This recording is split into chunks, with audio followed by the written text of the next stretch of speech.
protest. It's getting well, it looks like they are protests as we expected. We were talking to our correspondent on the ground, showing Brasspeace, and he did allude to the fact that there are mixed groups in there, those that are for and those that are against, of course, Donald Trump.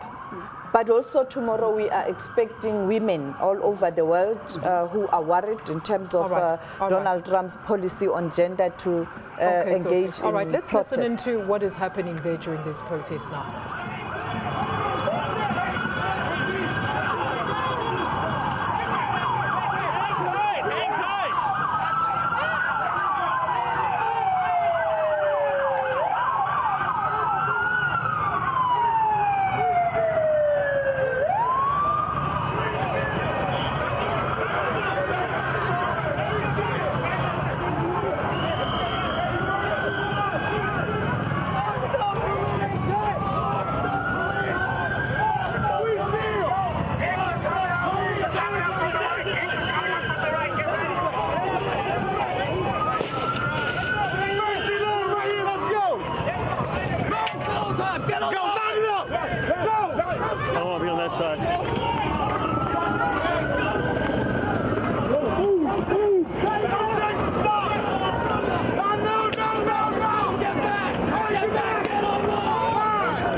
Great. Do you still have my signal? Okay, cool. All right, thanks. Bye.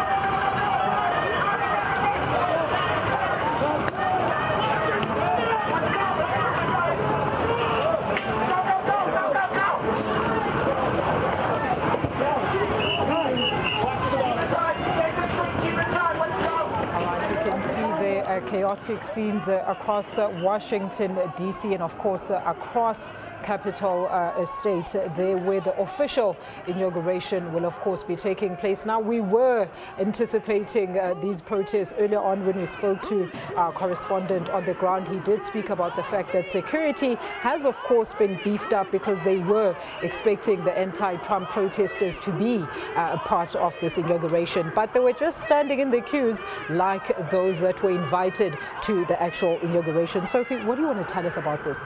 Well, I mean, after elections, definitely people took to the streets. I remember one night we spent a night moving around, particularly in New York, where one thought that it is Hillary Clinton's stronghold. But later in the day, the next day, we discovered that in many states there were protests. And then people made it clear, or the protesters or the different organizations and NGOs made it clear that they will embark on protests, particularly on the 20th, that is today, during the inauguration. And we also got information that women groups are organizing a bigger march tomorrow. So tomorrow protest will continue.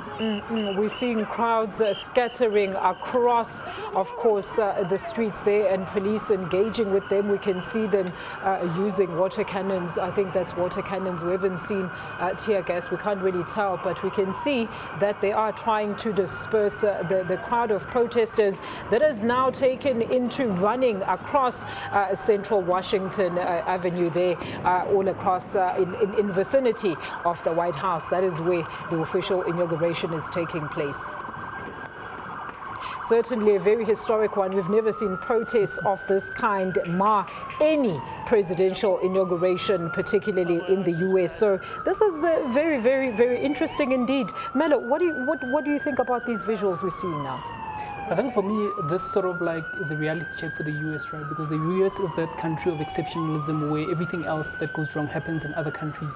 These type of things you'd expect to happen in typically Africa. In some African country. Yeah. They do not happen in the US because the US is educated, they're civilized and so on. And this kind of thing happens. And I think also Donald Trump's election also portended that, because the way he campaigned, the divisiveness, the prejudice, the bigotedness, that type of thing the US is not used to. In other countries, they have seen that type of thing before, but not in the US. So I think this thing has sort of like shook them, and it will make them reevaluate in terms of their values and the electoral system where they stand. That is why it's always important when leaders are campaigning or they come up with what we call the election manifestos. You have to be very careful in future. Whatever you say, whatever you do, what's likely to happen. For an example, you have this, because people are scared, people are afraid in terms of Donald Trump's pronouncement, you know, before he became the president, and his manifesto, you know, where he talks about how he's going to deal with different groupings.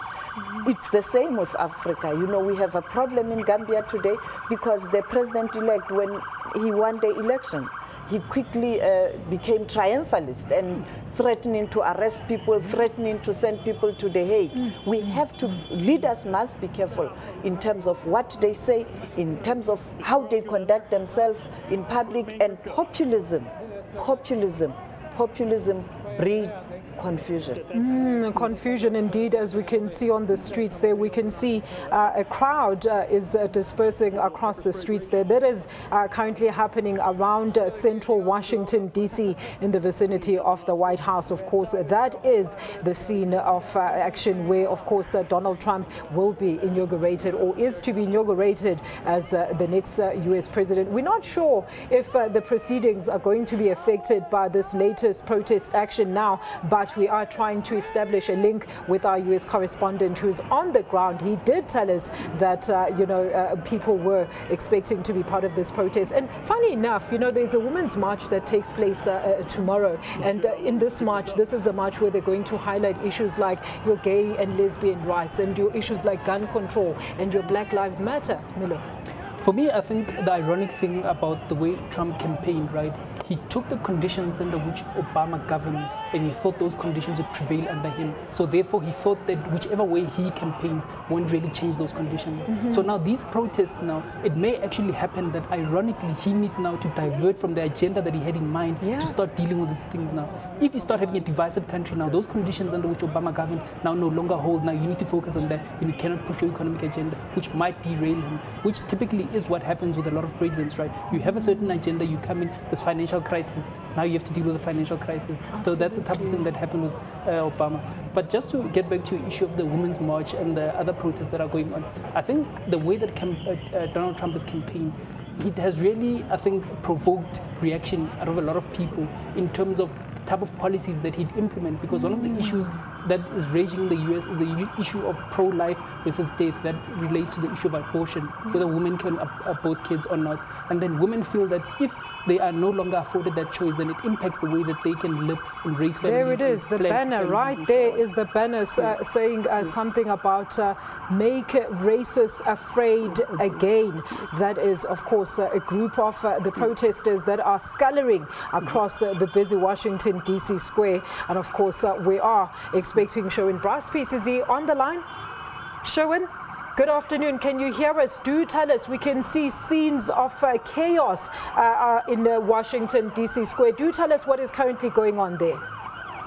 Well, breaking news, as you can hear just on the hybrid, the telephone call, there's a helicopter hovering above our location, which is about a kilometer away from Capitol Hill, where the official ceremony is about to get underway.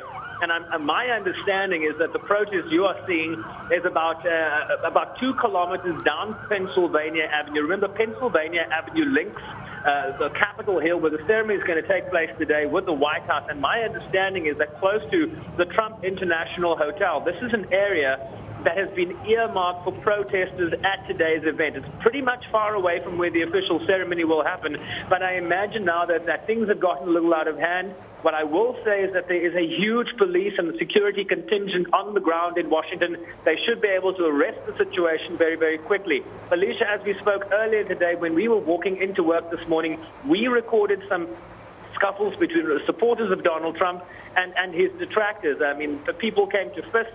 Police quickly stepped in, didn't make any arrests. They even asked us to share our video material with them so they could follow up. There was a gentleman that apparently punched a woman in the face.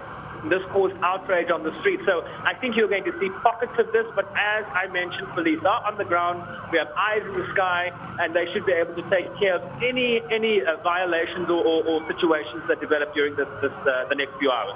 Thank you so much. Sherwin will definitely keep up to date with our reporter on the ground there. That is Sherwin Bryce-Pease. Now, what I understand, Sherwin, just before you go very quickly, we're seeing two very different pictures here. On the one side, this is, of course, at the Capitol Hill leading into the White House. It looks like things are normal. This is by where you are. And then on the other side, that is the group that is wearing black, rummaging across the streets there.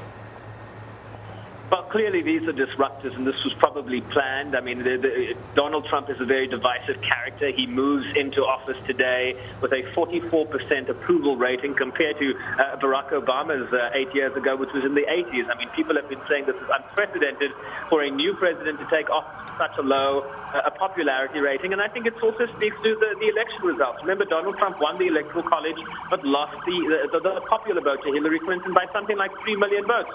We've seen members of Congress over the last couple of weeks come out. Some 60 Democrats are saying that they are not going to attend the inauguration today because they do not view Donald Trump as a illegitimate president, particularly over concerns that Russia influenced this election through cyber hacking to influence it in such a way that it would be of an advantage to Donald Trump's success. And so there is a view that is playing out from the top echelons of government down to the grassroots, those protesters that you see, that this is not an illegitimate president, and people are using whatever means at their disposal to portray that to the rest of the world. Absolutely. Sherwin, I mean, do we know at this stage if the current protests that are happening on the other side have any bearing or any effect on the actual inauguration proceedings that are about to take place in less than 2 hours, I understand? Alicia, let me be quite unequivocal about this. Donald Trump is about to be sworn in as the President of the United States, and nothing is going to stop that from happening. Sophie, what do you want to say? Yes, indeed, we saw the two ladies, Michelle Obama and also Mrs. Trump. And Melania Trump, yeah. It was clear that the process has started, and there immediately it was the vice president. Now we see Donald Trump and President Barack Obama, the outgoing president and the incoming president. I mean, there's no turning back. He is going to take office. We've also seen the Russian leader there, of course, the Russian President Vladimir Putin, just all of them going into their cars. But can you tell us what's supposed to happen now, Sherwin? We see the dignitaries are leaving. Are they going to Capitol Hill, where the official inauguration is now about to take place? And do you get a sense of heightened security from where you are currently now? Security is heightened anyway. I mean, there might be disruptors, but I think what you'll see is police will close in, they'll surround them, and they'll make arrests as required. No one is going to get close to the presidential motorcade. That will leave the White House shortly. The president-elect and President Obama, the outgoing president, as Sophie mentioned, will make their way from the White House down Pennsylvania Avenue. There is so much security on that route. There are 3 rows of law enforcement lining the street on either side. National Guard, park rangers, the Navy. Then there are barricades that separate those guys from the actual spectators that are sort of sparse at this time, because everyone is gathered on the Great Lawn outside Capitol Hill to witness the historic swearing in of the 45th president. So that motorcade will edge its way through. You will then see the president-elect and the president arrive on Capitol Hill. They will join former presidents. President George W. Bush has arrived with his wife, Laura. I can tell you that Hillary Clinton and former President Bill Clinton have been seated already, or I think they're soon to be seated on the steps of Capitol Hill. So this is a show that will go out. There might be disruptors. Our cameras might show that, but it's very, very far from a very, very secure ceremony that is about to get underway. And within 2 hours, certainly we'll have a new president here, Alicia. Well, Sherwin, we can see on our insert here Hillary and Bill Clinton about, of course, to enter Capitol Hill. These are live proceedings that are currently in front of us. But do tell us, are those people at Capitol Hill actually aware of the scuffles that are actually taking place outside of the White House? I'm standing at the museum. The museum is a building that's sort of in between Capitol Hill and the White House. We have a perfect view of what is happening down at Capitol Hill. We can see the crowds from where I am. The streets are lined with security officials, and I'm not sure that